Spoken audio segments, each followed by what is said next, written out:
Assalamualaikum warahmatullahi wabarakatuh.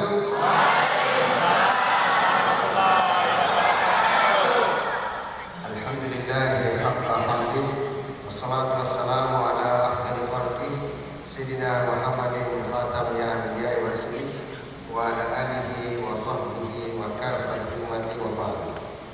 Yang saya muliakan, saya hormati sahabat saya yang mewakili Kakak Kementerian Agama Provinsi Kalimantan Selatan, Ibu Hajah.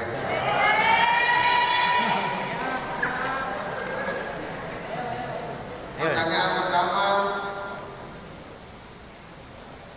apa sih tujuan lembaga pendidikan itu didirikan di Indonesia? Ya, apa sih tujuan lembaga pendidikan didirikan di Indonesia? Pertama-tama izinkan saya memperkenalkan, tentunya sesuai dengan Piagam Jakarta bahwa Indonesia itu cita-citanya mencerdaskan Indonesia. Oleh karena itu lembaga pendidikan itu menjadi wadah bagi Indonesia menuju ke negara yang cerdas, sebagaimana yang telah tertera pada Piagam Jakarta. Bagi dengan ahlak yang mulia, sekian dari saya, terima kasih.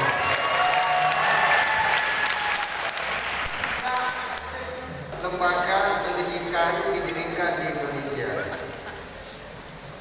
itu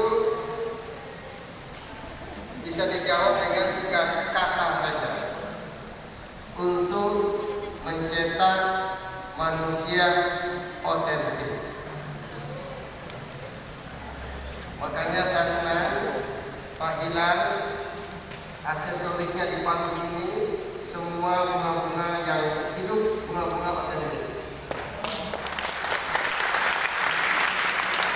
Integritas, orang jujur, manusia otentik. Saya senang sekali lagi bunga ini melambangkan manusia otentik. Semua yang di sini semua otentik, kecuali di meja saya itu ada bunga-bunga plastik. Saya otentik, manusia yang jujur. Apa itu orang jujur? Satunya kata dengan perbuatan, satunya hati dengan perbuatan. Apa yang di hatinya, itu yang di pikirannya, itu yang diucapkannya, dan itu yang dikerjakannya. Inilah yang sangat-sangat fundamental di Indonesia kita. Dan Markisan Cendekia saya pandang sebagai lembaga yang sangat excellence untuk mencetak manusia otentik. Tepuk tangan yang meriah, Pak. Dan merupakan bonus buat Indonesia dan buat Kementerian Agama. Kita dengan akhlakul karimah, dengan berperilaku baik, sopan santun sudah cukup bagi orang Kementerian Agama. Adapun Markisan Cendekia yang mencetak saintis-saintis muslim seperti tadi itu, saya senang dengan keberanian menjawab itu. Saya senang, dan itulah karakter saya dulu waktu saya mahasiswa.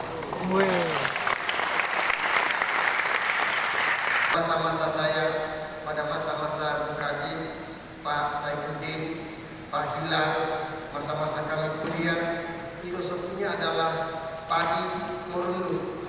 Semakin berisi, semakin merunduk, itu falsafah padi. Bahkan ada di antara kita memiliki falsafah penyu. Penyu itu menetas telurnya banyak, tidak ada suaranya. Hari ini filosofi padi, filosofi penyu bertelur harus ditambahkan dengan filosofi ayam berkotek. Begitu bertelur langsung dia berkotek. Itulah tadi ada orang tadi, itu filosofinya ayam berkotek. Terima kasih. Jawabannya cuma satu kata, satu kalimat, yaitu untuk memantik curiosity siswa, untuk memantik penasaran, rasa ingin tahu siswa. Markisan Cendekia ini infrastrukturnya sangat megah. Ruangannya mahkamah itu sama dengan fasilitas hotel bintang 5,5. Dimanapun mata memandang itu pasti keindahan. Saya keluar melihat ini juga di sudut manapun ini. Kalau kita, saya tidak membangga-banggakan, kalau kita nilai Madrasah Cendekia Tanah Laut dari 24 madrasah Cendekia di Indonesia, dari Sabah sampai Merauke, pasti Madrasah Cendekia Tanah Laut yang nomor 1.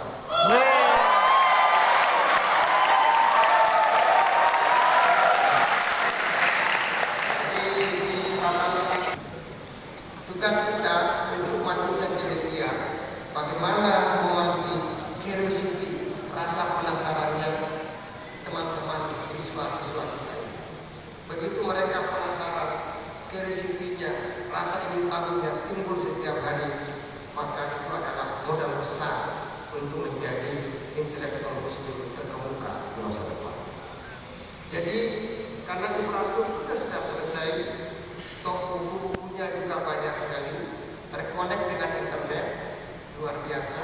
Anak-anak cerdas-cerdas semua, mereka berkolaborasi, mereka memiliki courage, keberanian menyampaikan pendapat dan pikiran.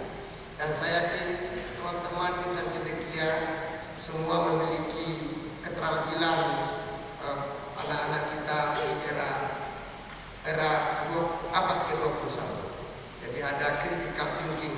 Itu terkadang ketak badannya. Atau kalau mau landing, kalau bukan sayapnya retak, itu badannya. Alhamdulillah, ketika Pak Habib menciptakan teori kerak, itu awalnya dari kereta api. Kereta api itu mengapa antara gerbong 1, gerbong 2, 3 dan 4 dan seterusnya tidak terbalik kalau jalan, karena itu ada titik muai antara gerbong 1 dengan gerbong 2, itu ada antara. Disitulah beliau dengan matematika yang sangat canggih, beliau bisa menghitung jarak itu sehingga tidak terjadi retak. Itu namanya teori kerak atau kerak teori.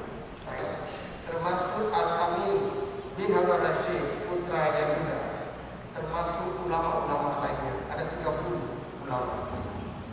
Apa rahasianya Bapak sekalian? Ulama ini selalu berinteraksi dengan ilmu pengetahuan. Ibnu Rushd selama hidupnya tidak pernah tidak memegang buku kecuali pada 2 kesempatan. yakni ketika ayahnya meninggal, malam itu beliau tidak memegang buku, dan yang kedua ketika beliau bulan madu menikah, inilah saatnya beliau tidak pegang buku. Selama hidupnya Ibnu Rushd selalu memegang buku.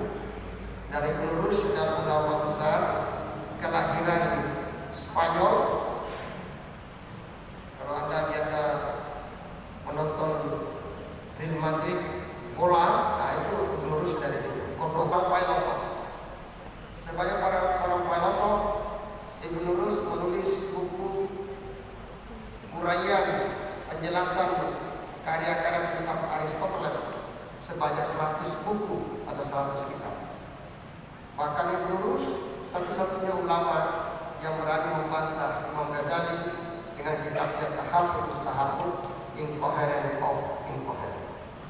Dan Ibnu Rushd dianggap sebagai bapak saintis dunia karena beliaulah yang pertama kali ulama filosof yang merumuskan hukum sebab akibat menjadi ilmu pengetahuan. Jadi selama ini ulama-ulama Islam itu lebih banyak menjelaskan khawariqul adah ataupun karomah-karomah. Kalau Ibnu Rushd selalu menjelaskan hukum kausalitas, sebab akibat. Jadi umpamanya orang makan soto Banjar pasti kenyang, ya toh? Kalau soto besar banyak. Apabila ada orang yang makan soto Banjar 2 mangkok 2 piring tidak kenyang, berarti ada jin di belakangnya yang makan. Itu sebab akibat. Kalau ada api membakar kapas atau kertas, itu sebab akibat. Kalau ada baju dibakar oleh api, itu pasti terbakar. Lalu ada pertanyaan, kalau Nabi Ibrahim dibakar Namrus tidak terbakar oleh apinya Namrus, kenapa ya? Menurut Ibnu Rushd, karena ada sebab akibat yang kita tidak tahu, yang belum kita tahu. Dan ternyata benar tesisnya Ibnu Rushd. Hari ini itu baju pemadam kebakaran itu dibakar, tidak dimakan. Bahkan bajunya Barack Obama itu, jasnya itu ditembak teror pun tidak tembus. Jadi itu namanya kan ada hukum sebab akibat. Teman-teman sekalian yang saya hormati, yang saya muliakan, inilah pusat daripada ditemukannya sains karena adanya hukum kausalita. Itulah kontribusi terbesar Ibnu Rushd bagi kemajuan peradaban sains di seluruh dunia. Kita, Bapak Ibu sekalian, saya bercerita tentang ini bukan karena untuk nostalgia, tidak. Saya ingin menjelaskan kepada Anda, pernah 1000 tahun umat Islam memegang peradaban dunia karena kekuatan sains, ilmu pengetahuan. Ibnu Sina, salah seorang filosof, dia juga seorang dokter. Avicenna, sebagai filosof, beliau menulis buku banyak sekali, kitab Asy-Syifa di bidang psikologi. Beliau juga di bidang kedokteran, beliau menulis kitab Al-Qanun fi Tibbi. Al-Qanun fi Tibbi adalah buku induk di Eropa, buku induk kedokteran di Eropa sampai ke abad 17 di Eropa. Diterjemahkan dalam bahasa Inggris, judulnya The Canon of Medicine. Dan buku ini luar biasa. Saya membaca buku ini baik versi Arabnya maupun versi Inggrisnya. Dan di situ ada satu bab yang menjelaskan tentang humor. Banyak orang salah kaprah apa itu humor. Disangkanya celontong itu humor. Humor itu, kata Ibnu Sina, adalah semacam cairan yang ada di dada manusia. Apabila cairan itu banyak, maka orang itu sering tertawa bahagia. Dan apabila cairan itu sedikit atau kering, maka orang itu meskipun kita melemparkan jok-jok, melemparkan sesuatu yang membahagiakan, dia lama baru. Karena ada orang begitu, Pak. Ada film-film yang lucu-lucu, 5 menit kemudian baru dia tertawa sendiri. Sampai tengah malam, sampai dini hari, berhari-hari, bermalam-malam, sering melakukan kontemplasi secara intelektual, secara spiritual, dan beliau selalu pegang-pegang buku dan membaca buku apa saja filsafatan kedokteran pada masa itu. Teman-teman sekalian, saya hormati, saya banggakan, saya merindukan adik-adikku sekalian adalah orang yang memiliki literasi yang sangat tinggi, memiliki kepedulian untuk membaca, bukan hanya membaca buku-buku yang sederhana, tapi buku-buku yang serius, bukan hanya menonton TikTok yang sangat sederhana itu, tapi kembali kepada buku-buku textbook yang bisa melahirkan teori-teori ataupun invention ke depannya, ilmu apapun. Thomas Stamford Raffles yang menulis buku History of Java, sejarah Java. Dan Lee Kuan Yew mendidik masyarakatnya itu dimulai dari membangun toilet. Ada dua yang dilakukan oleh Lee Kuan Yew 50 tahun yang lalu ketika membangun Singapura yang hanya tempat malaria dan rawa-rawa. Pertama itu membangun fasilitas umum toilet yang berstandar internasional di kampungnya. Di semua negara Singapura pasti ada toilet yang bersih. Yang kedua membuat perangko. Perangko itu gambarnya kota Swiss. Selalu memberikan message, pesan kepada warganya